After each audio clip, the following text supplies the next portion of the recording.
আসসালামু আলাইকুম, জানিয়ে দিব এই মুহূর্তে হাতে পাওয়া সর্বশেষ ভয়ঙ্কর কিছু আন্তর্জাতিক আপডেট। বাংলা সংবাদ শুরুতেই থাকছে সংবাদ শিরোনাম।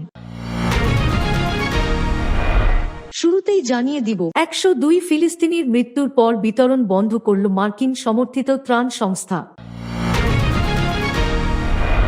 জানিয়ে দিব ট্রাম্প পুতিন ফোনালাপের পরেও ইউক্রেনে রুশ হামলা, 1 বছরের শিশুসহ নিহত 5। এরপর রয়েছে ভারতের সঙ্গে উত্তেজনা নিরসনে ট্রাম্পের হস্তক্ষেপ চায় ইসলামাবাদ। সর্বশেষ থাকছে গ্রেটা থুনবার্গের গাজামুখী জাহাজে অভিযান চালানোর হুমকি ইসরায়েলের। এতক্ষণ শুনছিলেন সংবাদ শিরোনাম, এবার বিস্তারিত। প্রিয় দর্শক, আপনি যদি এই চ্যানেলে নতুন হয়ে থাকেন, ভিডিওটি দেখতে দেখতে চ্যানেলটি সাবস্ক্রাইব করে আমাদের সাথেই থাকুন। 102 ফিলিস্তিনির মৃত্যুর পর বিতরণ বন্ধ করল মার্কিন সমর্থিত ত্রাণ সংস্থা।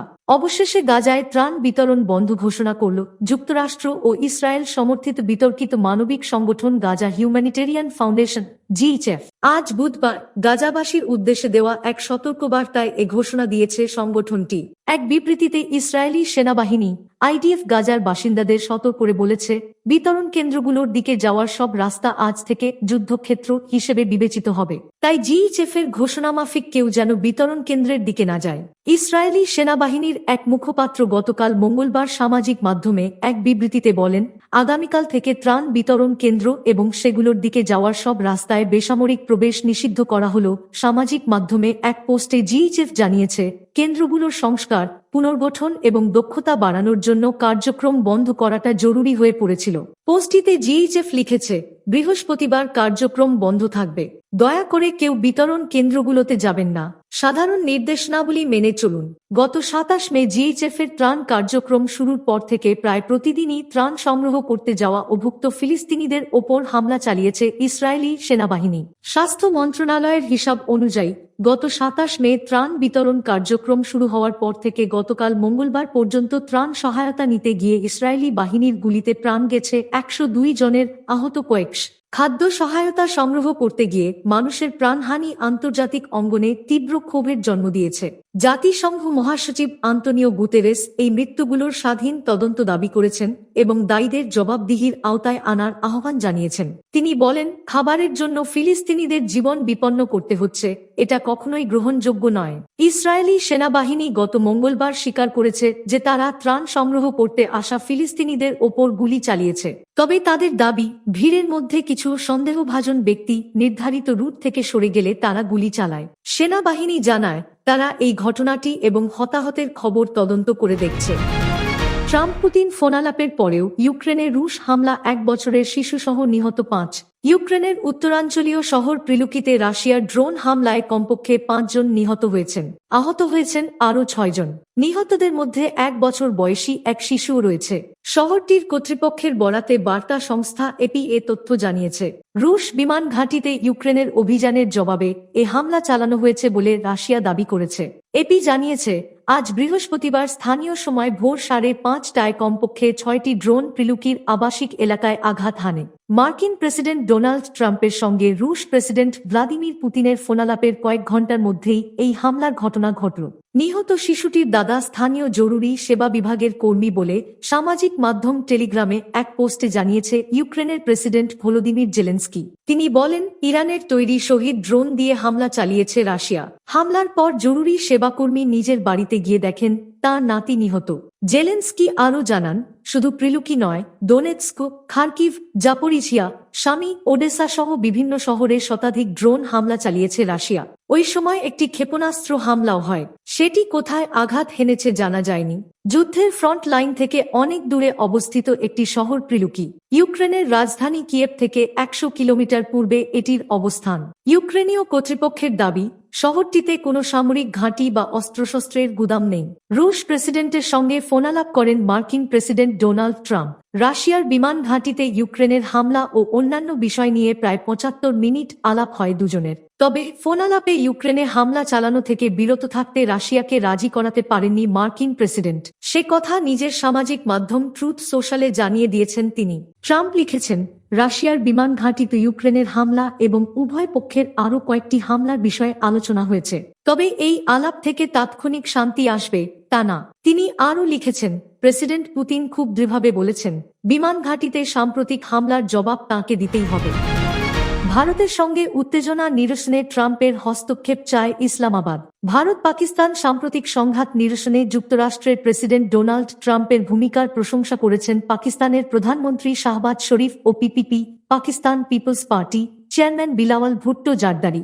একই সঙ্গে তারা দুই পারমাণবিক ক্ষমতাধর প্রতিবেশীর মধ্যে একটি আলোচনার সুযোগ করে দিতেও ওয়াশিংটনের প্রতি আহ্বান জানিয়েছে। পাকিস্তানি সংবাদ মাধ্যম দ্য ডনের প্রতিবেদন থেকে এ তথ্য জানা গেছে। ইসলামাবাদে মার্কিন দূতাবাসের একটি অনুষ্ঠানে প্রধানমন্ত্রী শাহবাজ শরীফ বলেছেন, মে মাসে 4 দিনের সংঘাত প্রমাণ করেছে পেহেলগামের ঘটনাটি সাজানো ছিল। আমরা এই ঘটনার বিষয়ে আন্তর্জাতিক তদন্তের প্রস্তাব দিলেও ভারতের বদলে আগ্রাসন চালিয়েছে।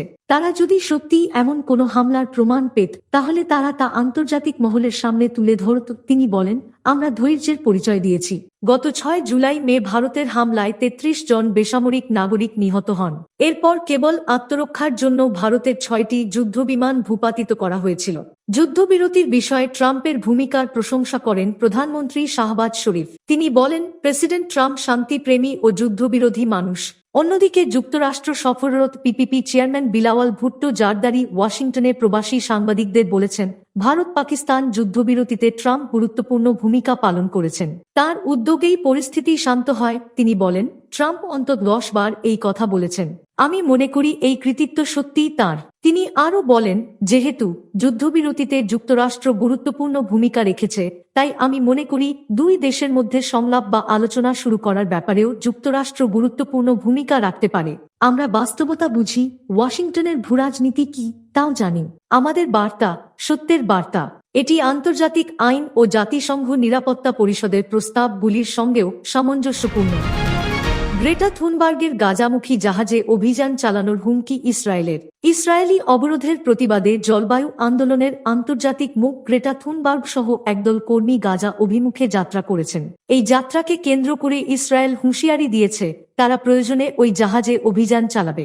আজ বুধবার যুক্তরাজ্যভিত্তিক দ্য টাইমস জানিয়েছে, ইতালির একটি বন্দর থেকে গত রোববার 12 জন কর্মীসহ ম্যাডলিন নামের একটি পালতোলা নৌকায় করে গাজার উদ্দেশ্যে রওনা দেন সুইডেনের 22 বছর বয়সী থুনবার্গ। তাদের সঙ্গে রয়েছে প্রতীকী পরিমাণ সাহায্য সামগ্রী, বিশেষ করে দুধ ও প্রোটিন বার। এই অবস্থায় ইসরায়েলি সেনাবাহিনীর মুখপাত্র ব্রিগেডিয়ার জেনারেল এফি ডেফরিন বলেছেন, এই ধরনের পরিস্থিতির জন্য আমরাও প্রস্তুত।